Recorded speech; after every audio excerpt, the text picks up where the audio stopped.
Hi everyone, welcome back to a new video. তো আজকে আমি তোমাদের সাথে শেয়ার করব as a new weekend destination from Kolkata. এবং এটা আমি কলকাতার থেকে প্রিসাইসলি বলবো, এটা চুঁচুড়ার খুব কাছে। বাট এখন এই জায়গাটা খুব বেশি পপুলার হয়ে গেছে ইন রিসেন্ট ইয়ার্স, কারণ এখানেই আছে এই জাগ্রত নৈহাটির বড় মা, যেখানে বহু মানুষ আসছে, তাদের মনস্কামনা পূরণ হচ্ছে এবং সেইখানেই আমরা এসছিলাম। তাছাড়া আমরা আশেপাশে নৈহাটি শহরটাকে একটু এক্সপ্লোরও করলাম। তো চুঁচুড়া থেকে নৈহাটি আসার সবথেকে ইজি ওয়ে হচ্ছে ভায়া চুঁচুড়া নৈহাটি লঞ্চ ফেরিঘাট। তো নৈহাটি ট্রিপেরই আমি এক্সপিরিয়েন্সটা তোমাদের সাথে শেয়ার করব এবং তার সাথে বলবো যে তোমরা কীভাবে নৈহাটি ভিজিট করতে পারো, এবং তাছাড়া as a one day trip তোমরা সারাদিনে কী এক্সপ্লোর করতে পারো এবং বিকালে তোমরা এটা এক্সপ্লোর করে কলকাতা ফিরে যেতে পারো। তো ভিডিওটা স্টার্ট করার আগে যারা যারা চ্যানেলে নতুন আছো, kindly share this video and subscribe to my channel. তো ভিডিও স্টার্টিংয়ে তোমরা দেখতে পাচ্ছ যে আমরা একটা পার্কে এসেছি।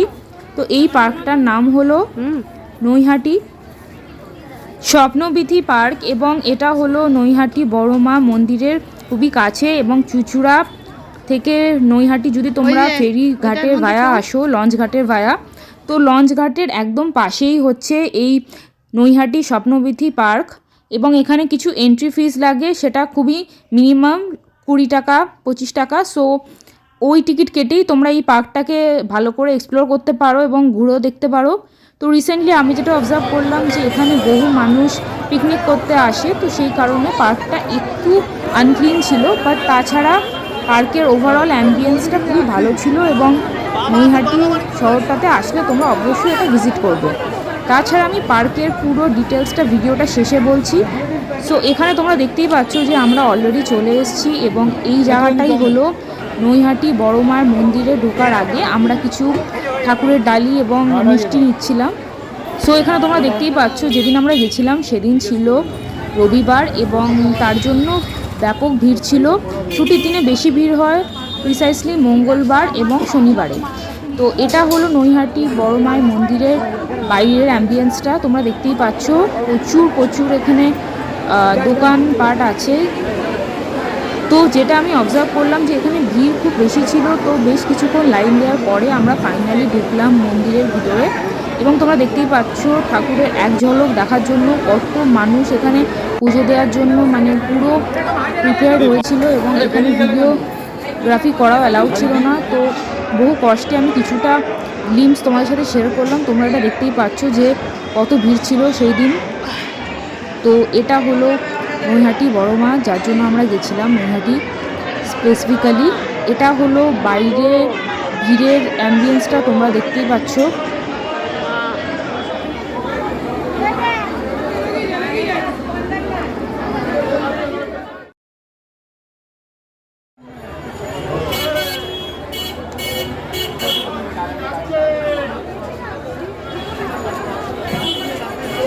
আমি এখানে বেশি কিছু এক্সপ্লেন করবো না তোমাদেরকে, আমি এই ভিউটা দেখাচ্ছি যাতে তোমরা নিজেরাই বুঝতে পারো যে আশেপাশে লাইন দিয়ে কত মানুষজন দাঁড়িয়ে আছে। এবং তারপরে একজন এসে আমাদের ওই মাথায় একটা সিঁদুরের ছাপ দিয়ে দিল যেখানে বড় মা লেখা, এবং ওটা দেখতেও খুব ভালো লাগছিল।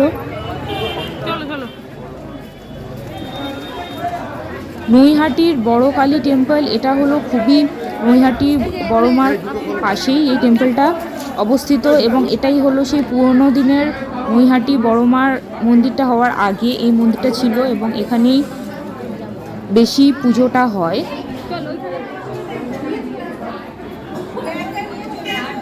এখানে বেশ কিছু টাইম কাটানোর পরে আমরা এবার চলে গেলাম সেই স্টার্টিংয়ে যেটা তোমাদের বলেছিলাম স্বপ্নবিথি পার্ক, এবং এই পার্কের ভিতরেই আমি ঢুকে তোমাদের সাথে শেয়ার করব পুরো এক্সপিরিয়েন্সটা। এই পার্কটা স্পেসিফিক্যালি বাচ্চাদের খুবই ভালো লাগবে, তাছাড়া যারা মিডিল এজ তাদেরও ভালো লাগবে। As a pleasant place to chill out, এবং বেশ মাথা ঠান্ডাই লাগে। গঙ্গার পাড়ে একটা খুব সুন্দর অ্যাম্বিয়েন্স, এখানে তোমরা এসে অনেকক্ষণ কাটাতে পারো।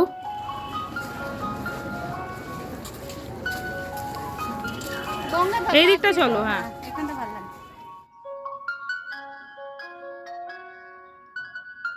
গঙ্গার পাশ দিয়ে এই পার্কের রাস্তাটা যাচ্ছে, এবং সত্যি কথা বলতে গেলে বেশ ভালোই লাগছিল।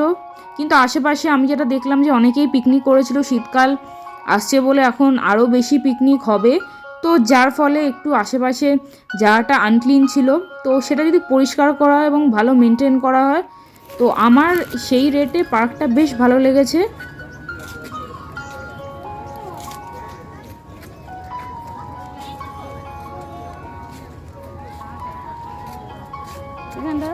কি সুন্দর একটা, এখানে তোমরা দেখতেই পাচ্ছ একটা প্লাস্টিকের বোতল পড়ে আছে। তো এই সব জিনিসগুলো একটু মানে সেখানকার লোকাল যে অথরিটি আছে তাদের মেনটেন করা উচিত। তাছাড়া আমি বলবো পার্কটার মোটামুটি যে অ্যাম্বিয়েন্সটা সেটা বেশ ভালোই ছিল, এবং যারা যারা নৈহাটি বড় মার এখানে পুজো দেওয়ার পরে মানে বেশ টায়ার্ড হয়ে গেছো, এক্সস্টেড হয়ে গেছো, তারা অবভিয়াসলি এই পার্কটাতে এসে কিছুক্ষণ টাইম স্পেন্ড করতে পারো এবং বসে শান্তিতে অনেকক্ষণ টাইমও কাটাতে পারো। সুন্দর একদম। এখানে দাঁড়া, তুই এদিকে এদিকটা ফার্স্ট ক্লাস লাগছে।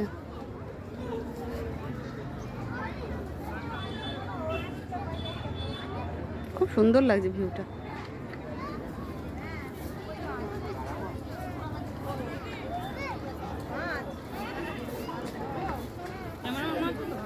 হুম,